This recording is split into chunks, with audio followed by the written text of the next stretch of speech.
성경 말씀 보겠습니다. 사도행전 20장 31절 말씀, 31절 말씀 한 절만 상고해서 올립니다. 사도행전 20장 31절 그러므로 너희가 일깨어 내가 3년이나 밤낮 쉬지 않고 눈물로 각 사람을 훈계하던 것을 기억하라. 아멘. 오늘 성경 말씀 사도행전 2장 31절 17절을 돌아가서 보면 밀레도에서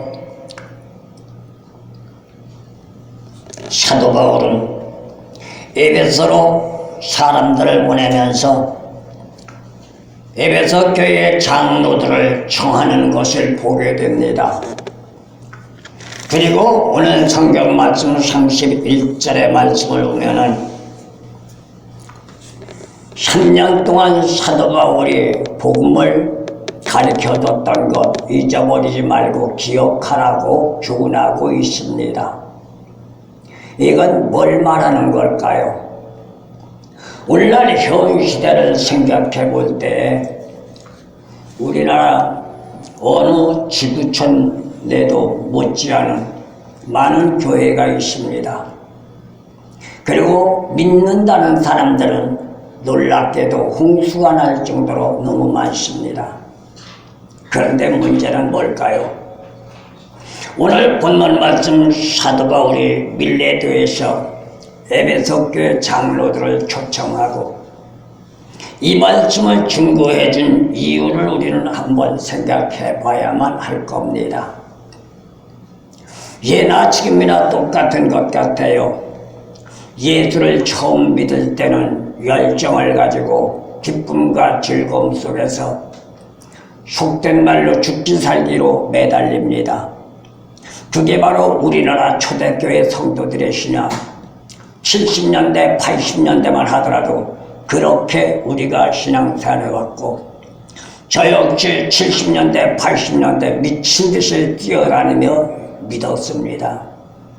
근데 오늘날 현 시대를 보면은 놀랍게도 믿는다는 말을 하지만 정말로 못한 말이긴 합니다만 예수 안에서 미친 사람 보기가 좀 힘들어요. 하나같이 형식적인 신앙, 유물론적인 신앙, 그러다 보니까 하나님 앞에 영광보다는 자신의 안일함과 안욕함이 우선이 돼버리고 말았습니다. 어쩌면 오늘 본문 말씀 사도 바울이 에베소 교회 장로들을 초청해놓고 오늘 본 말씀에서 말하는 것처럼 3년 동안 사도 바울이 밤낮 쉬지 않고 눈물로 가르쳐줬던 것을 망각했기 때문에 이러한 교훈을 하지 않았는가도 생각해 보는 거죠. 그렇다면 우리는 무엇을 생각해야 할까요? 믿는다는 게 문제가 아니고 교회 다닌다는 게 문제가 아니고 직분자가 됐다는 게 문제가 아니고 예배 드리는 게 문제가 아니라 오늘 본 말씀 사도 바울의 교훈처럼 하나님의 진리를 떠나지 않는 삶이 진정한 신앙인 줄로 믿습니다. 그러한 신앙의 삶을 살아갈 때 누가 함께 할까요? 하나님이 함께 하시고 성령님이 함께 하시고 예수님이 함께 하는 줄로 믿습니다. 이러한 사람을 일컬어서 우리는 뭐라 그래요? 성도라고 하는 거죠. 단순한 교인이 아니라 성도라고 말을 하는 겁니다. 예수를 믿는다면 우리는 그럼 어떤 사람이 돼야 하느냐? 교회를 다니는 교인이 아니라 성도가 돼야 하고 하나님의 사람이 돼야 하고 하나님의 자녀가 되어져야 될 줄로 믿습니다. 이러한 신앙의 삶을 살기 위해서는 저는 항상 그럽니다. 교회가 큰 게 문제가 아니고 적은 게 문제가 아니고 한두세 사람이 모여서 예배드리는 게 문제가 아니라 문제는 내 자신이라는 거예요.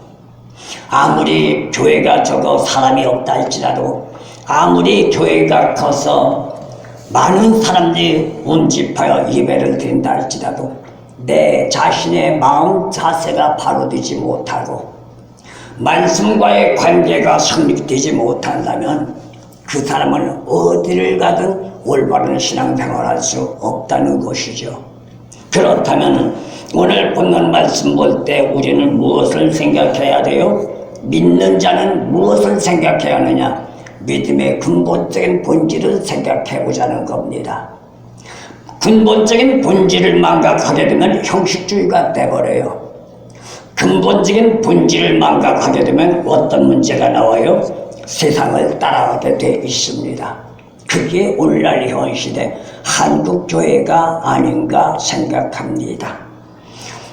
그렇다면 인류의 역사를 참고해 볼 때 창세기 이래 하나님은 아브라함에게 약속하신 언약대로 성취하셨는데 어떻게 성취하셨어요? 믿는 자들을 지구촌을 볼 때 바다의 모래와 같이 수많은 정말로 기독인이 오늘날 지구촌을 덮고 있습니다. 그런데도 문제가 있다면 뭐가 문제가 있을까요? 시간과 세월이 흐르면서 그 수많은 믿는다고 하는 사람들을 볼 때 믿음의 삶에 대한 근본적인 본질이 변질되어 들어가고 있다는 걸 보게 됩니다. 오늘날 현 시대 저부터도 제가 아까도 말씀드렸습니다만 70년대 80년대 예수 믿을 때와 지금 생각해보면 그 당시에 아마 10분의 1도 못하는 것 같아요. 제가 목사가 됐지만 그러다 보니 어떤 문제가 나와요? 아니란 생각이 돼버리는 거죠. 내 자신부터 생각하게 되고 내 유익부터 생각하게 되고 그것도 믿는다고 말하면서 교회는 다니고 있단 말입니다. 오늘 본 말씀 사도 바울이 밀레도에서 에베소 장로들을 불러서 말한 것을 볼 때 에베소 장로들 하나님을 믿고 예수를 믿는 사람이라는 것을 보게 되는 거죠. 그렇다면 사도 바울이 왜 믿는 장로들에게 이렇게 교훈을 하고 있는가? 이것은 어쩌면 오늘 본문 말씀 배경인 사도 바울이 밀레도에서 에베소 장로들에게 교훈하는 것이 아니라 오늘날 우리에게 주어지는 메시지가 아닌가 저는 생각해 봅니다. 그렇다면 우리는 어떻게 해야 할까요? 오늘 본 말씀에서 말하기를 너희는 일깨요 라고 말합니다. 깨어있으라는 말입니다. 깨어있는 게 아니라 깨어나라는 말입니다. 이제는 맞습니다. 우리나라 현 시대적인 실태를 볼 때 세상의 사람들이 어떻든 정치인이 어떻든 그걸 탓할 게 아니라 예수 믿는 내가 깨어나야 될 줄로 믿습니다. 하나님 안에 바로 들어가고 성령 안에 바로 들어가고 예수 안에 바로 들어가면 분명 그 하나님을 역사하실 줄로 믿습니다. 문제는 왜요? 내가 깨어있지 못했기 때문에 내가 바로 서지 못했기 때문에 이런 문제가 대두된다는 것을 보게 되죠. 문제는 믿는다는 말들은 다 한다는 얘기예요. 오늘 본 말씀에 에베소 장로들도 믿는다고 말하는 겁니다. 마찬가지예요. 오늘날 우리도 마찬가지예요. 그런데 문제는 뭐예요? 세속적인 삶에서 벗어나지 못하고 있다는 이야기예요. 육신적인 고뇌의 사슬에서 벗어나지 못하다 보니 예수를 믿고 교회는 다니고 직분자가 됐고 교회는 그거 명예 권태는 얻었지만 알게 모르게 자기 자신이 얽매여 있는 게 근심과 걱정 속에 얽매여 있다는 것을 보게 됩니다. 이거는 온전한 신앙의 삶이 될 수가 없어요. 제가 지금까지 겪어본 과정으로 여기에 예수가 들어오니까 세상적으로 있느냐 없느냐가 문제가 아니라 그냥 기뻐요. 그냥 즐거워요. 이게 전 행복이라고 보거든요. 이게 축복이라고 보거든요. 왜요? 아무리 명예, 권세, 부귀, 영광을 가지고 사람들에게 대접받고 존귀함을 받고 칭찬을 받는다 할지도 근심, 걱정이 쌓였다면 그 사람은 불행한 사람이에요. 근데 가진 것이 없어 남들이 보다 아이고 저 사람 저 꼬라지가 뭐야? 이렇게 말한다 할지라도 자기 자신의 기쁨과 희열이 넘쳐서 살아간다면 그 사람은 축복된 사람이라고 저는 말합니다. 그러면 복의 개념은 어디에 있어요? 행복이라는 개념이 내 자신의 마음을 내려놓고 맡기라는 의미가 있대요. 이게 바로 예수님이 말씀하신 것처럼 네가 나를 따라오려거든 너의 십자가를 지고 오라는 거예요. 십자가를 지려면 어떻게 해야 돼요? 내가 죽지 않으면 십자가 못 져요. 왜요? 살아있는 사람이 십자가를 어떻게 져요? 무겁다는 생각이 들어가는데, 벅차다는 생각이 들어가면 질 수가 없단 말이에요. 그런데 내가 죽게 되면 아무리 무겁고 아무리 벅차도 지고 있습니다. 제가 겪어보니까 그래요. 제가 서울에서 목회를 하다 여기로 왔습니다만, 서울에서는 목회를 하면서 성도님들, 장로님들, 권사님들 돌아가시면 제 손을 직접 조물하고 장례를 치러주면서 제가 느낀 게 그거예요. 살아계실 때는 내놓으라고 큰소리 빵빵 쳤는데 돌아가시고 나니까 가서 그냥 떡 주물러 대도 너 왜 나 주물러? 나 아파? 말 안 하더란 얘기예요. 이게 바로 우리 예수 믿는 신앙이라는 걸 전 말합니다. 하나님이 나를 주관할 때 내가 죽으면 하나님 뜻대로 하옵소서 그냥 맡기는 거죠. 이게 믿음이라는 거죠. 그렇다면 예수를 믿는 순간부터 기쁨과 즐거움을 시열히 만끽하며 그러한 신앙의 삶을 살아갈 때 우리는 어떤 전제 조건이 나오느냐? 생명을 구원받았다는 전제 조건이 나오는 겁니다. 믿는다고 생명 구원받는 게 아닙니다. 믿는다고 천국 가는 게 아닙니다. 믿는다면 말씀이 생활화가 돼서 하나님의 뜻대로 나가는 자, 그렇다고 하나님의 뜻대로 언제 나가는 자가 누가 있겠어요? 그거는 또 없겠죠. 그냥 나가려고 발버둥치고 애쓰고 수고하고 노력하면 하나님이 함께할 때 나갈 수 있다는 거예요. 나 혼자는 못 나갑니다. 하나님이 나를 도와주셔야 합니다. 그래서 임마누엘 하나님이 함께 하시고 에벤데스의 도우심과 달리장며 일하는 역사가 나타나면 나가는 길은 열려질 줄로 믿습니다. 힘들고 어려운 이 세상 우리 힘으로는 할 수 없지만 우리 예수 믿고 신앙 안에 하나님의 자녀 되었으니 하나님 앞에 맡기고 모든 것들을 하나님 뜻 안에서 승리하며 복된 길로 열어나가는 저와 여러분들 되어지기를 소원합니다. 그렇다면 우리는 무엇부터 생각해야 할까요? 믿음에 대한 근본적인 본질부터 한번 생각해 보자는 거예요. 사실 기독삶이란 예수를 믿음으로 영접하는 순간부터 시작되는 거예요. 교회에 다닌다고 시작되는 게 아니고 직분자 된다고 시작되는 게 아니라 예수를 영접해서 내 마음에 받아들일 때부터 시작이 기독교 신앙입니다. 그때에 어떤 역사가 나타나냐? 그때의 마음의 생각에 나는 이제 말씀대로 살아야지 이러한 생각으로 여기에 사로잡히고 마음이 사로잡히는 거예요. 그런데 문제는 뭐예요? 그게 말처럼 쉽지 않다는 거예요. 일반적인 사고로 생각한다면 아무것도 아닐 수 있습니다. 아니 내가 믿으면 되지 뭐, 내가 하면 되지 뭐, 이렇게 말할 수 있어요. 그런데 신앙적인 입지에서 생각해 볼 때 그게 쉽지 않다는 걸 우리는 알게 됩니다. 이유가 뭘까요? 말씀인 진리 안에 삶이 되고자 한다면 육신적인 삶이 곤고할 수밖에 없다는 거예요, 사실은. 근데 오늘날 대다수의 예수 믿는 사람들이 착각 속에 빠졌어요. 예수를 믿으면 무슨 도깨비 방망이처럼 금나오로 뚝딱 하면 금방 터지는 줄 알아. 제가 많은 걸 느낍니다. 힘들고 어려운 상황 속에서 하나님이 저를 불러가지고 은혜를 주시고 은사를 주시다 보니까 때때로는 정신분열증이라든가 혼란 속에 허덕인 분들을 가서 치료를 해요. 제가 하는 게 아니죠. 하나님의 나를 통해서 하는 거죠. 근데 그분들 하는 말이 뭐라고 말하느냐? 그냥 목사님이 와서 기도하면 그냥 낫는 줄 알아. 대다수가 그래요. 그럼 저는 그럽니다. 예수 믿고 낫는 게 문제가 아니고 예수 믿고 복 받는 게 문제가 아니라 복 받는 것도 힘들고 병 고치는 것도 힘들지만 고친 뒤에 유지하는 게 더 힘들다. 복을 받았으면 유지하려고 발버둥을 쳐라. 치유를 받고 귀신을 쫓아 나음을 받았다면 그 귀신이 들어오지 않도록 내가 유지하고 관리해라. 그렇지 않으면 더 엄청난 역사가 벌어진다. 근데 대다수가 그걸 안 해요.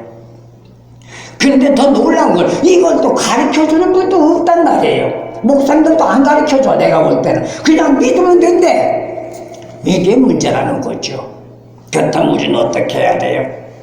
복받기를 원하기 이전에 문제가 해결되게 해달라고 이전에 하나님 말씀 안에 우리 모두가 바로 서시기를 축원드립니다. 그럼 하나님이 하셔요. 내가 하나님 말씀 안에 바로 서면 하나님은 내가 달라고 안 해도 복 주시고, 그게 우리 아버지예요. 그래서 저는 가끔씩 그래요. 왜 그러냐? 우리 사람의 생활과 같다는 얘기예요. 자식놈의 부모님에게 말 잘 들어보세요. 엄마나 아빠나 할머니가 마음이 흡족해 보세요. 옛날에 목사님들은 그런 말씀을 잘 하셨어요. 할머니들이 손주들에게 용돈 줄 때 어디서 주냐? 이 고재희 속에서 끄집어내서 준다는 거예요. 요즘에 목사님들 그런 소리 하는 분도 없어. 그럼 왜 고재희에서 끄집어내줘요? 이쁘니까. 그래서 할머니 나 용돈 좀 줘. 그러면 그냥 이쁘니까 주는 사람도 기쁘고 받는 사람도 기쁘게 풍성하게 나온다는 거죠. 우리 하나님 아버지도 이해가 아닌 줄로 믿습니다. 말씀인 진리 안에 삶이 되고자 한다면 육신적인 삶이 곤고하다 할지라도 우리는 죽기 살기로 믿겠다는 각오를 가지고 나가야 돼요. 저는 예수 믿는 신앙은 세상의 삶과 대등하다고 봐요. 예수 믿는 삶은 보이지 않는 삶이지만 세상의 삶은 내가 직접 부닥뜨리는 삶이잖아요. 근데 똑같아요. 제가 겪어보니까. 왜요? 예수 믿고 나가는 것도 내가 부단히 주력하고 애쓰고 노력할 때 하나님이 축복하시는 거고, 세상에서 돈 벌기 위하여 직장에 나가서도 열심히 부단히 남들은 수고하고 애쓰고 노력할 때 월급 봉투가 두둑하게 나오는 거 똑같다는 거죠. 그런데 예수 믿는 사람들은 세상에 나가서는 돈 버는 건 그냥 죽기 살기 발버둥치며 벌려고 하면서 예수 믿는 건 그렇게 안 한다는 거죠. 그렇기 때문에 문제가 되는 거예요. 이유는 뭘까요? 근본적인 본질을 깨닫지 못했거나 망각했기 때문이라는 사실입니다. 그렇다면 고난과 고통의 꽃을 피우는 게 뭘까요? 기독교 신앙입니다. 기독교 신앙의 꽃은요, 고난과 고통을 통해서 피어나요. 그냥 편안하게 피는 게 아니에요. 핍박과 박해가 난무하지요. 내도 바로 믿어보세요. 말씀대로 바로 살아보세요. 전혀 나와 상관없는 사람도 괜히 핍박하고 박해. 너 왜 그렇게 안 하면 안 돼? 왜 그래? 그리고 손가락질하고 멸시하고 천대합니다. 그러나 우리는 어떻게 해야 돼요? 끝까지 인내하고 끝까지 이겨나가야 합니다. 누가 뭐래도 거기 흔들리지 말아야 합니다. 말씀에 안에서 이게 정석이라고 내가 받아들였다면 누가 뭐래도 그 정석의 말씀을 붙잡고 나가야 된단 말이에요. 그런데 사단 마귀는 그걸 나가지 못하도록 이런저런 모양으로 꼬드기고 유혹하지요. 그런데 현 시대는 이러한 사람들 보기가 힘듭니다. 왜일까요? 믿는 자들이 배가 부르다 보니까 영적인 신본주의보다는 실존주의라는 육신적인 삶에 매료돼서 현실주의로 추락해버리고 말았습니다. 이게 오늘날 현 시대예요. 그러니까 저도 목사입니다만은 목사님들 만나서 대화를 해봐도 요즘은 그래요. 하나님을 믿으면 복 주신다는데 교회가 그게 뭐냐? 하나님 믿고 복을 받았으면 남들보다 잘 살아야 하고 집도 좀 멋있는 거 뒤집어 쓰고 살아야 하고 자영도 좀 빵빵한 거 끌어야 그게 축복받은 거 아니야? 이렇게 말해요. 그러면 전 반박합니다. 그게 맞다면 성경 다시 써라. 전 그래요. 성경 봐라. 하나님의 일을 하는 선지자들이 육신적인 축복이 있느냐? 없다. 전 그렇게 말합니다. 지금 사도행전에서 사도 바울이 에베소 장로들에게 교훈한 말씀이지만 사도 바울의 인생이 과연 육신적으로 행복한 인생이냐? 아마 모르긴 몰라도 사도 바울처럼 살려면 다 도망갈 거예요. 그잖아요. 다 도망갈 거예요. 그런데 더 놀란 건 뭔지 아세요?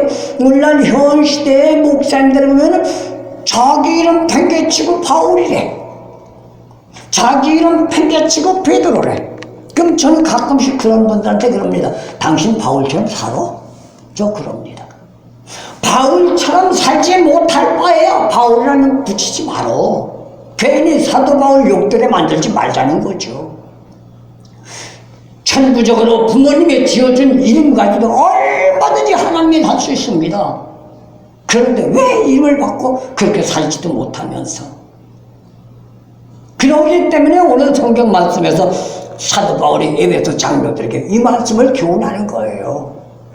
그렇다면 예수 삶이 아닌 유물론주의의 육신적인 안일과 안욕을 추구하는 세속주의일 수밖에 없습니다. 왜요? 세상에서 떵떵거리는 거, 명예권세, 부귀영광을 좋아하다 보니까 그쪽으로 쏠려버린 거예요. 그런데 더 놀라운 사실은 뭐예요? 세속주의가 됐다면 어떤 문제가 나오느냐? 야고보서 2장 10절 말씀을 나올 때 야고보서는 뭐라고 했냐? 세상과 짝하면 하나님과 원수가 된다. 하나님과 원수가 돼서 복받을 수 없죠. 하나님과 원수가 됐다면 천국 갈 수가 없는 거죠. 그렇다면 우리는 어떤 전제 조건이든 간에 오늘 본 말씀 사도 바울이 에베소 장로들에게 교훈하는 말씀을 우리의 육두에 새기고 아무리 내가 잘 믿는다, 말씀을 많이 한다, 많이 배웠다, 많이 받았다 라고 한다 할지라도 깨어서 신앙의 본질의 근본을 다시 회복하고 정말로 성실하고 정직한 하나님의 자녀다운 하나님의 사람들 되어지기를 소원합니다.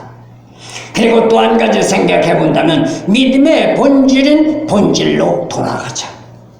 믿음의 신앙은 가끔씩 오늘날 보면은 보수란 말을 착각하는 것 같아요. 국가적에서도 사회적으로도 교계에서도 보수란 말을 착각하는데 보수의 의미가 뭐예요? 본질로 돌아가는 게 보수예요. 기독교 신앙의 보수는 뭐예요? 말씀으로 돌아가는 게 보수예요. 자기 주관, 자기 개념, 자기 전제 조건을 드러내면서 옳다고 주장하는 게 보수가 아니라 말씀으로 돌아가는 거. 세상의 국가적으로 말한다면 뭐예요? 법적으로 돌아가자는 거. 내가 그 법이 나한테 안 맞으니까 뜯어 고치자. 그게 법이 아니라 정해진 법 위에 나를 맞추는 거예요. 그러니까 옛날 목사님들은 그런 말씀을 하셨습니다. 내가 예수 믿고 하나님의 사람이 되어 복된 자가 되기를 원한다면 성경 말씀에다 맞춰라. 내가 성경 말씀에 맞추는 게 내 몸뚱아리가 크다면 잘라내라, 깎아내라. 그러기 때문에 아픔이 있고 고통이 있고 괴로움이 있는 거다. 그리고 말씀에다 맞춰라. 그러면 하나님이 역사하신다. 그런 말씀을 저는 수없이 들어왔습니다. 그렇다면 믿음이란 삶이 뭘까요? 진리 안에 삶이 되지 않으면 믿음의 삶이 될 수가 없습니다. 믿음은 선물이에요. 내 믿음이 아니라고요. 근데 오늘날 대다수는 그냥 믿으면 된대요. 그러니까 그 믿음이 된다는 그 믿음이 무슨 믿음인지 몰라. 내 믿음인지 하나님 앞에서 에베소 2장 8절의 말씀처럼 선물의 믿음인지 모르고 있단 말이에요. 그러니까 혼돈에 빠진 거죠. 나 믿어. 어떤 분들은 그래요. 나는 교회는 안 가도 예수님을 믿어. 그게 정상적인 믿음일까요? 그럴까도 뭐 하나님의 예수님의 성령이 왜 교회를 세우셨을까요? 교회는 안 가고 믿는다면 그건 어폐되는 말이죠. 시대가 바뀌었다고 말씀의 변화될 수는 없습니다. 세월이 바뀌었다고 환경이 바뀌었다고 신앙사람이 변질될 수는 없습니다. 그렇다면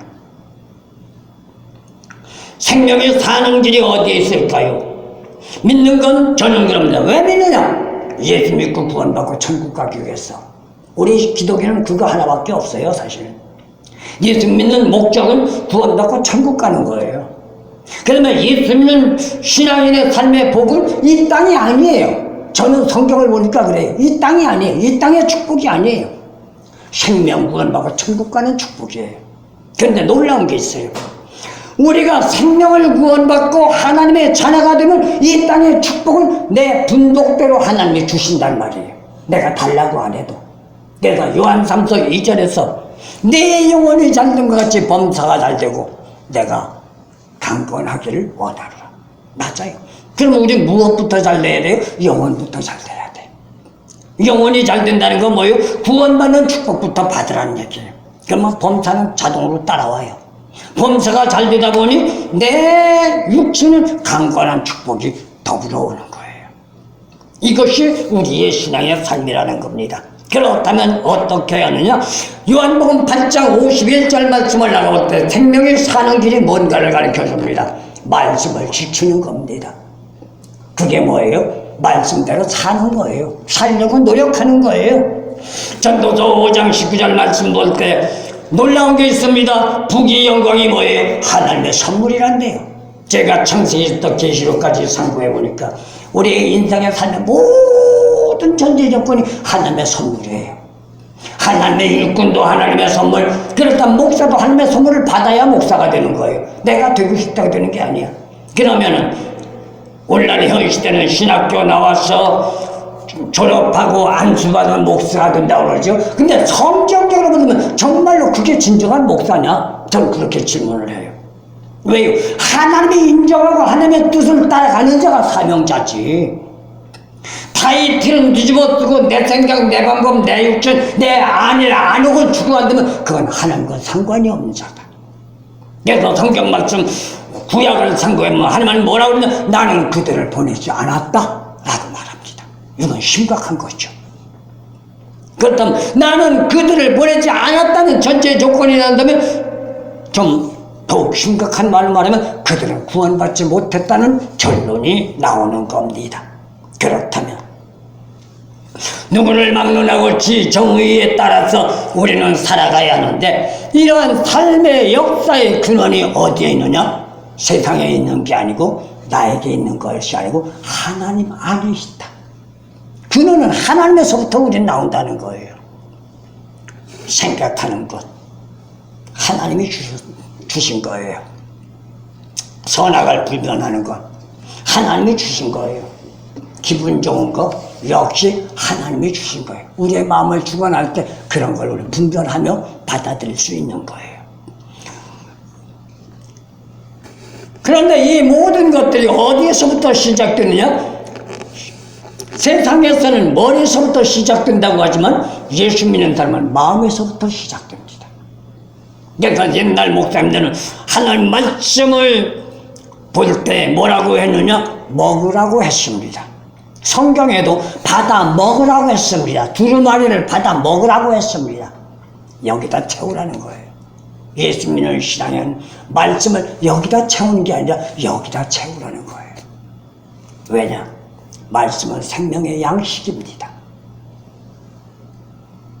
생명의 양식을 먹지 않으면 죽습니다. 육신적으로도 먹거리를 먹지 않으면 죽습니다. 그런데 오늘날 예수 믿는 사람들 이걸 몰라요. 아니 안다 할지라도 지키지 않을 수도 있겠죠. 하지만 먼저 우리가 생각할 것이 있는다면 믿는다고 말하지만 예수님을 자기의 구주로 영접해 드렸느냐가 관건입니다. 예수님이 내 심령 속에 들어와야 합니다. 예수님이 나와 함께 해야 합니다. 그래야 복의 문이 열립니다. 요한복음 15장에 가서 예수님은 말합니다. 네가 내 안에 내가 네 안에 있으면 16절 말씀을 나가볼 때 많은 열매를 맺느니라. 그 많은 열매가 우리에겐 축복입니다. 축복받는 개념이 뭐예요? 예수님이 함께 해야 한다는 거예요. 이건 어디에 예수예요? 어디에 축복이에요? 세상의 축복이 아니라 예수 안의 축복입니다. 예수 믿는 신앙인은 세상적인 축복을 추구하지 말고 예수 안의 축복을 추구하면 하나님이 책임져 주실 줄로 믿습니다. 그게 우리가 복을 받을 수 있는 개념이에요. 그렇다면 이러한 전제 조건 속에서 예수를 영접하고 축복을 받았다면 내가 변화돼야죠. 저는 그럽니다. 어느 정도 신앙생활하고 어느 정도 말씀에 생활화되면 구원 받았느냐 안 받았느냐 기도해 볼 필요도 없어. 누구한테 가서 예언 받아볼 필요도 없어. 그 사람의 삶의 모습을 보면 100%가 드러나요. 구원받은 자는 여기 예수님이 함께 합니다. 병을 고치는 것도 마찬가지입니다. 기도를 했기 때문에 병을 고치는 게 아닙니다. 하나님의 성령의 역사가 여기 들어와야 합니다. 여기 들어오면 예수님은 빛이라고 했습니다. 빛이 들어오면 어둠은 자동으로 물러가는 줄로 믿습니다. 사단이는 어둠의 세력입니다. 예수님은 빛입니다. 아무리 사단이 극성을 부린다 할지라도 예수의 영, 성령이 우리에게 들어오면 그 빛으로 어둠을 물러갑니다. 이게 바로 우리가 신앙을 살아갈 수 있는 근본적인 본질적 문제라는 것을 말할 수 있습니다. 만약에 그렇지 않으면 그는 믿는다고 한다 할지라도 거짓말장애에 불과한 거죠. 포장된 거짓말은 회칠한 무덤밖에 되지 않습니다. 회칠한 무덤은 시간과 세월이 지나면 본질적인 모습보다 더 흉측해질 수밖에 없습니다. 그렇다면 현실의 나 자신을 한번 돌아보면서 말씀에 비추어 우리가 성찰해야 될 줄로 믿습니다. 남이 어떻게 살든 다른 교회가 어떻든 그 교회가 크든 적든 사람이 많든 적든 그걸 생각하지 말고 내 자신을 말씀에 비춰 나갈 때 그리고 하나님의 말씀에 입각해서 바로 서서 나간다면 하나님은 동행하실 것이고 하나님은 축복하실 것이고 하나님은 우리를 붙잡고 지켜주실 줄로 믿습니다. 이게 축복, 마지막 말씀드립니다. 그렇다면 우리는 무엇을 생각해야 하느냐? 믿음의 삶의 수학 공식을 생각해야 합니다. 세상적인 수학 공식은 우리가 너무 잘 알죠. 그런데 믿음의 수학 공식과 세상적인 수학 공식과는 역설적입니다. 파라독스라는 얘기예요. 인간적인 사고에서 나온 수학 공식은 이에 타서는 주판을 굴리기 위한 공식입니다. 그러나 예수 믿는 신앙적인 수학 공식은 이에 타선을 따지는 게 아닙니다. 생명 구원받기 위한 수학 공식입니다. 그렇다면 세상적인 수학 공식은 어떨까요? 1 플러스 1 이꼴은 2입니다. 그게 정석입니다. 그런데 예수 믿는 신앙의 수학 공식은 1 플러스 1 이꼴은 하나입니다. 1 플러스 2도 하나고 1 플러스 0도 하나입니다. 모든 것이 하나가 돼야 합니다. 이유가 뭘까요? 믿음의 삶의 공식을 볼 때에 예수님 플러스 나는 2가 될 수가 없습니다. 2가 되면 하나님과 관계가 없습니다. 오직 예수님과 내가 하나가 돼야 합니다. 그렇다면 여기서 우리가 생각할 게 있어요. 예수님과 내가 하나가 되려면 어떻게 하느냐? 둘 중에 누군가가 죽어야 합니다. 하나가 되려면. 그런데 내가 살겠다고 예수님 보고 돌아가시라고 할 수는 없잖아요. 예수님 보고 돌아가시라고 한다고 예수님이 돌아가신 분도 아니고 그럼 내가 죽는 길밖에 없어요. 그래서 예수님도 말했어요. 죽는 자는 살 것이다. 내가 죽을 때 예수님의 영역에 들어옵니다. 제가 서울에서 목회를 하면서 삼각산 올라가서 금식하며 기도하되 이걸 깨달았습니다. 내가 죽으니까 하나님의 역사예요. 내가 죽으니까 만물의 자연의 전제가 하나가 돼요. 40일을 삼각산 올라가서 금식을 하는데 시간이 되들어가니까 처음에 찾아오는 게 박새가 찾아오더라고요. 박새가. 저 기도하는데 와가지고 손을 뻗으면 만질 수 있을 정도 다가와요. 그리고 그 다음에 까치가 와요. 신기하죠. 아니 산짐승이 어떻게 사람한테 들어와요? 근데 오더라고요. 그 다음에 비둘기도 와요. 그리고 막판에 들어가서 뭐가 오느냐 하니까 까투리, 암꽁 있잖아요. 까투리가 병아리를 데리고 제 앞에 와서 모이를 쪼아먹어요. 그리고 막판으로 숙광 장기가 들어와요. 그걸 보니까 너무너무 아름다워. 왜냐, 숙광은 모습이 아름답잖아요. 오색찬한 게. 너무너무 아름다워요. 근데 그 꽁이 제가 손을 뻗치면 붙잡을 정도에 들어와가지고 저를 이러고 치다보가 누구를 동글동글동글 굴리는 거예요. 근데 나도 인간이지라. 어느 정도 있으니까 금시간에 배고프잖아. 아이고 저놈 잡아보면 맛있겠다 생각이 딱 들어오니까 날아가 버려. 생각 들어오기 전에 날아가 버리죠. 그 생각이 딱 들어와요. 거기서 제가 진리를 터져요. 맞다. 이게 하나님과의 나의 관계구나. 인간이 욕심 자아가 있으면 하나님이 나와 함께 하지 않지만 내 자아를 내려놓고 완전히 하나님과의 관계통을 맺을 때 꽁이 나와 함께 관계를 갖고 하나님의 관계를 맺는구나. 이 진리를 제가 깨달았습니다. 맞아요. 그러니까 어떤 문제가 나와요? 그러고 나서 제가 개척을 시작했는데 가진 거 없는 가운데서 무일푼으로 개척을 하는데 다른 분을 통해서 개척 자금을 하나님 보내주시더라고요. 그래서 제가 깨달았습니다. 가진 게 있느냐 없느냐가 문제가 아니라 우리 예수 믿는 사람은 하나님이 함께하고 예수님이 함께하고 성령님이 함께하면 이게 기쁨과 즐거움으로 가득 찼을 때 하늘의 문이 열려지고 하늘의 문이 열리면 하나님의 성령으로 우리를 붙잡아 주실 때 우리 나가는 길은 열린다. 저는 그렇게 생각합니다.